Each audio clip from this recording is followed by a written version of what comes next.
വിളക്ക് കൊളുത്തി ആരും പറയുടെ അടിയിൽ വെക്കാറില്ല, അത് ദീപപീഠത്തിന്മേലാണ് വെക്കണതെന്ന് അമ്മ പറഞ്ഞെന്ന് പറഞ്ഞ് ഇപ്പം വീണ്ടും അമ്മ അത് തന്നെയാണ് ഇവരിലൂടെ സന്ദേശം തരണത്. ഇത് ദീപപീഠത്തിന്മേൽ വെക്കാനുള്ളതാണ്. എല്ലാ മനുഷ്യരും അറിയണം, ദൈവത്തിൻ്റെ തിരുമനസ് നിറവേറണം. ഉടമ്പടി എടുക്കുന്നവരെല്ലാം തങ്ങളുടെ വിശ്വാസം ദീപപീഠത്തിന്മേൽ വെക്കണം, അല്ലാതെ താഴെ വെക്കുകയോ മൂടി വെക്കുകയോ ചെയ്യരുത്. വിശ്വാസം ഏറ്റുപറയാനും പ്രത്യക്ഷീകരണം ഏറ്റുപറയാനും അതിലൂടെ ദൈവത്തിൻ്റെ പദ്ധതി ലോകത്തിന് കൈമാറാൻ വേണ്ടിയുള്ള ദൈവിക സ്വർഗീയ നടപടിയായിട്ടാണ് അമ്മ നമുക്ക് ഉടമ്പടി തന്നത്. പരിശുദ്ധ അമ്മ പ്രത്യക്ഷപ്പെട്ട ഈ ആലയത്തിൽ വന്ന് സാക്ഷ്യം പറയാൻ ഞങ്ങളെ അനുഗ്രഹിച്ച പരിശുദ്ധ അമ്മയ്ക്കും തിരുക്കുമാരനും 1000 നന്ദി. എൻ്റെ പേര് ദിവ്യ സന്തോഷ്, ഇതെൻ്റെ മകൻ സാവിയോ സന്തോഷ്. ഞങ്ങൾ വരുന്നത് ഇടുക്കി ജില്ലയിലെ സെല്ലിയാമ്പാറ സെൻറ്റ് മേരീസ് ദേവാലയത്തിൽ നിന്നാണ്. ഞാൻ ഉടമ്പടി എടുത്തത് 2024 സെപ്റ്റംബർ 21-ാം തീയതിയാണ്.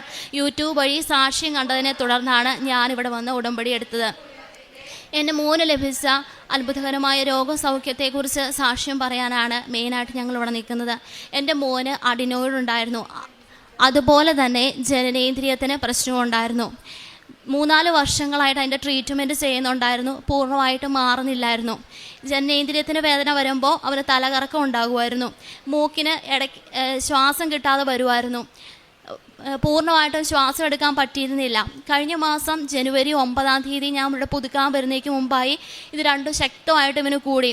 അപ്പം ഞാൻ അന്ന് വരുമ്പോൾ ഇവനെയും കൂടി കൊണ്ടുവരണമെന്ന് എനിക്ക് തോന്നി. അങ്ങനെ ഞാൻ പോകുന്നപ്പോൾ ഇവനെയും കൂടി ഇവിടെ കൊണ്ടുവന്നു. അച്ഛൻ്റെ ബ്ലെസ്സിങ് കിട്ടാനുള്ള ഭാഗ്യം ഉണ്ടായി. അത് കഴിഞ്ഞ് അച്ഛൻ തൈലം തൊട്ട് പ്രാർത്ഥിക്കാൻ വേണ്ടി തന്നു. അത് ബാത്റൂമിൽ പോയി ജനനേന്ദ്രിയത്തിൽ ഇവൻ്റെ ജനനേന്ദ്രിയത്തിൽ കുരിശ് വരച്ച് പ്രാർത്ഥിച്ചു. അത് കഴിഞ്ഞ് ഞങ്ങൾ നേർച്ച വസ്തുക്കൾ വാങ്ങിക്കാൻ നിൽക്കുമ്പോൾ ഞാൻ ഇവനോട് ചോദിച്ചു, മൂക്ക് ഓപ്പണായെന്ന് പറഞ്ഞു. അപ്പോൾ ഇവൻ എന്നോട് പറഞ്ഞു, അമ്മ എനിക്കൊരു കീ ചെയിൻ വാങ്ങിച്ചു തരുമോ എന്ന് ചോദിച്ചു. അപ്പോൾ ഇവന് വീട്ടിലെ തെർമോക്കോളും കൊണ്ട് അൾത്താര പോലെ സെറ്റ് ചെയ്തിട്ട് അതിൽ രൂപങ്ങൾ പറക്കി വെക്കുമായിരുന്നു. അപ്പോൾ അവിടെ അവന് തൂക്കിയിടാനാന്ന് എന്നോട് പറഞ്ഞു. ഞാനത് വലിയ കാര്യമായിട്ട് എടുത്തില്ല. ഞാൻ പറഞ്ഞു പിന്നെ പുറത്തുനിന്ന് വാങ്ങിച്ചു തരാം, അങ്ങനെയൊക്കെ ഞാൻ പറഞ്ഞു.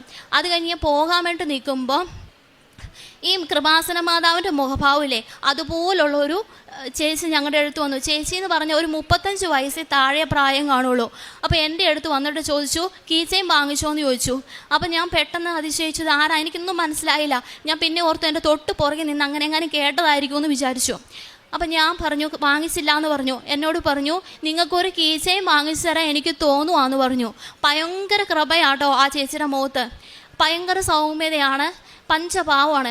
അപ്പം ഞാൻ പറഞ്ഞു വേണ്ട, എൻ്റെ കയ്യിൽ പൈസയുണ്ട്, ഞാൻ വാങ്ങിച്ചോളാം, അത് ഏത് പാവങ്ങൾക്ക് കൊടുത്തേരെ, ഞാൻ ഇപ്പോൾ വേണമെങ്കിൽ വാങ്ങിച്ചോളാം എന്ന് പറഞ്ഞു. അപ്പോൾ എന്നോട്